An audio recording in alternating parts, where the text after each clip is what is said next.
रोहित एक बड़ी सी software company में कई सालों से काम कर रहा था। उसी कंपनी में नेहा नाम की लड़की भी काम करती थी। दोनों ही एक दूसरे को बहुत पसंद करते थे। एक दिन नेहा रोहित से कहती है, रोहित, कब तक हम एक दूसरे से ऐसे ही मिलते रहेंगे? मुझे लगता है कि अब हमें शादी कर लेनी चाहिए। मैं कल ही अपने मम्मी पापा से शादी की बात करता हूँ और मुझे यकीन है कि वो तुम जैसी बहू पाकर बहुत खुश होंगे। रोहित, मैं तुमसे बहुत प्यार करती हूँ और अगर तुम्हारे मम्मी पापा ने मुझे पसंद नहीं किया और तुम्हारी शादी मुझसे नहीं कराई तो देखना, मैं अपनी जान दे दूंगी। रोहित नेहा की बात सुनकर जोर जोर से हंसने लगता है और बोलता है, तुम सच में मुझसे इतना ज्यादा प्यार करती हो? हाँ, सच में। और अगर गलती से भी तुमने मुझसे शादी करने से इनकार कर दिया तो मैं सच में अपनी जान दे दूंगी और देखना, भूत बनकर तुम्हें सताऊंगी। रोहित हंसते हुए नेहा से बोलता है, अरे बाप रे, आज मालूम हो गया कि तुम मुझसे कितना प्यार करती हो। रोहित, तुम तो अपने मम्मी पापा से हमारी शादी की बात कर लोगे, पर मेरे माँ पिताजी का क्या? वो दोनों तो गांव में रहते हैं और जब तक वो तुमसे मिलकर तुम्हारे बारे में सब जान नहीं लेते तब तक वो हमारी शादी के लिए हाँ नहीं करेंगे। अरे तो उसमें क्या है, मैं तुम्हारे गांव जाकर उनसे तुम्हारा हाथ मांग लूंगा। क्यों, ठीक है ना? मेरे पिताजी थोड़े गुस्से वाले हैं, इसलिए मैं ऑफिस से कुछ दिनों की छुट्टी लेकर गाँव चली जाती हूँ और माँ पिताजी से तुम्हारे बारे में बात कर लेती हूँ। हाँ, ये ठीक रहेगा। तुम्हारे गांव जाने के 2 दिन बाद मैं गांव आ जाऊंगा और तुम्हारी माँ पिताजी से हमारे रिश्ते की बात कर लूंगा। ऐसा बोलकर नेहा ऑफिस से कुछ दिन की छुट्टी लेकर अपने गांव चली जाती है। नेहा को देखकर उसके माँ पिताजी बहुत खुश होते हैं। नेहा अपने माँ पिताजी को रोहित के बारे में बताती है, बेटी, तुम शहर में अकेली रहती हो, इसलिए हम दोनों को तुम्हारी बहुत चिंता रहती है। इसलिए पहले मैं रोहित को देख लूं, उससे मिल लूं, तभी मैं इस शादी के लिए हाँ करूंगा। जी पिताजी, रोहित 2 दिन बाद आप दोनों से मिलने गांव आ रहा है, तब अच्छे से उससे मिल लेना। तभी नेहा की माँ नेहा के लिए खाना ले आती है। नेहा माँ से बोलती है, माँ, गांव के रास्ते में कुछ लोग अजीब सी बात कर रहे थे। अजीब सी बात? हाँ, किसी शैतान भेड़िए की बात। क्या बताऊं बेटी, इस गांव के जंगल में ना जाने कहां से एक शैतान भेड़िया आ गया है और वो पूरनमासी वाले दिन जिस किसी इंसान को काट ले तो वो भी भेड़िया बन जाता है। वो इंसान रात को भेड़िए के रूप में रहता है पर सुबह होते ही फिर इंसान बन जाता है और कहते हैं कि आने वाली हर पूर्णिमा को वो इंसान भेड़िए का रूप ले लेता है। नेहा माँ की ये बात सुनकर बहुत घबरा जाती है। 2 दिन बाद पूर्णिमा की रात है, इसलिए गांव वाले उस भेड़िए की बात कर रहे होंगे। हे भगवान, 2 दिन बाद तो रोहित गांव आने वाला है। हे भगवान, रोहित की रक्षा करना। 2 दिन बाद रोहित नेहा के गांव जाता है।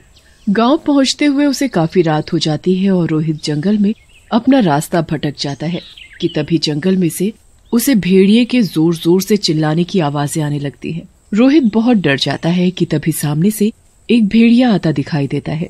भेड़िए को देखकर रोहित के होश उड़ जाते हैं और वो भेड़िया रोहित को काट लेता है। भेड़िए के काटते ही रोहित भी कुछ ही देर में एक भेड़िया बन जाता है और जोर जोर से डरावनी आवाजें निकालकर रोने लगता है। जैसे ही सुबह होती है, रोहित फिर से पहले जैसा हो जाता है और रोहित गांव की तरफ भागते हुए जाता है और वहां खड़े लोगों से नेहा के घर का पता पूछते हुए नेहा के घर पहुंचता है। रोहित, तुम इतने घबराए हुए क्यों लग रहे हो? सब ठीक तो है ना रोहित? पता है रोहित, मैं बहुत डर गई थी कि कहीं वो शैतान भेड़िया तुम्हें काट ना ले। रोहित घबराते हुए बोलता है। शैतान भेड़िया? नेहा रोहित को भेड़िए वाली सारी बात बताती है। रोहित भेड़िए की बात सुनकर बहुत डर जाता है और सोचता है, हे भगवान, ये क्या हो गया? अब मैं हर पूर्णमासी की रात को एक भेड़िया बन जाऊंगा। अगर मैंने कल रात वाली बात नेहा को बताई तो नेहा के माँ पिताजी तो क्या, नेहा खुद मुझसे शादी करने के लिए इनकार कर देगी। अब करूं तो क्या करूं? तभी वहाँ नेहा के पिताजी आ जाते हैं और बोलते हैं, नेहा बेटी, सारी बातें बाहर ही करोगी या रोहित को अंदर बुलाकर चाय नाश्ता भी कराओगी?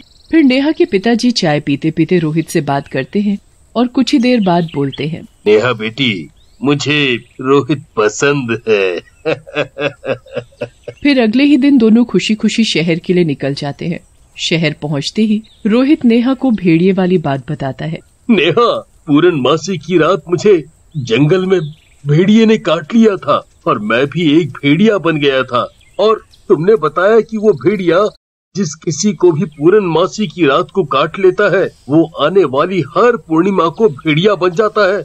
अब तुम बताओ कि ये सब जानने के बाद तुम मुझसे शादी करोगी? हे भगवान, जिसका डर था वही हो गया। पर रोहित, मैंने तुमसे पहले भी कहा था कि मैं तुमसे बहुत प्यार करती हूँ और चाहे कुछ भी हो जाए शादी तो तुमसे ही करूंगी। और वैसे भी पूर्णमासी महीने में सिर्फ एक बार ही आती है, तो उस रात में तुम्हें कमरे में बंद कर दिया करूंगी। फिर ऐसे ही हंसते प्यार करते कुछ दिन बीत जाते हैं। एक दिन नेहा को ऑफिस में काम करते करते काफी देर हो जाती है कि तभी रोहित नेहा के पास आता है और नेहा से बोलता है, नेहा कितना काम करोगी?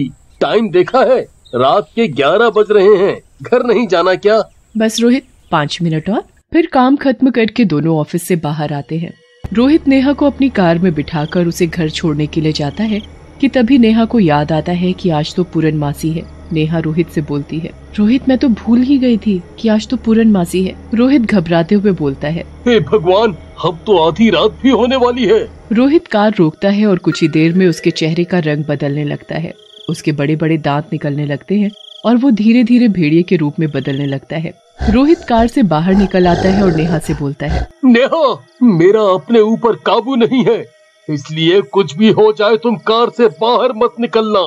रोहित जोर जोर से चिल्लाने लगता है। रोहित की आवाज सुनकर नेहा से रहा नहीं जाता और वो कार से बाहर निकल आती है। रोहित पूरी तरह से भेड़िए के रूप में आ जाता है और नेहा को देखकर बोलता है,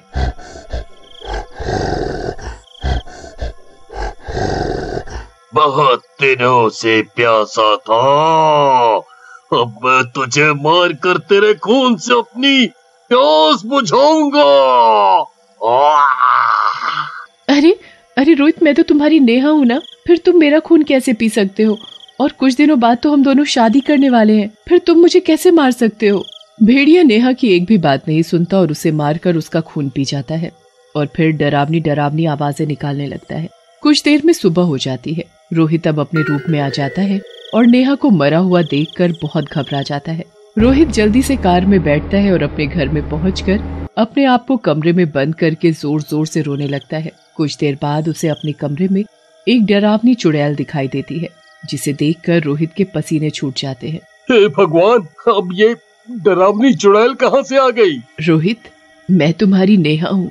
रोहित, हम दोनों तो शादी करने वाले थे ना, फिर तुमने मुझे क्यों मार दिया? मैं तुमसे बहुत प्यार करती हूँ, तुम मुझसे शादी कर लो रोहित। हे भगवान, ये मुझसे क्या हो गया? नेहा तो चुड़ैल बन गई और अब ये मुझे नहीं छोड़ेगी। कुछ दिन हो जाते हैं।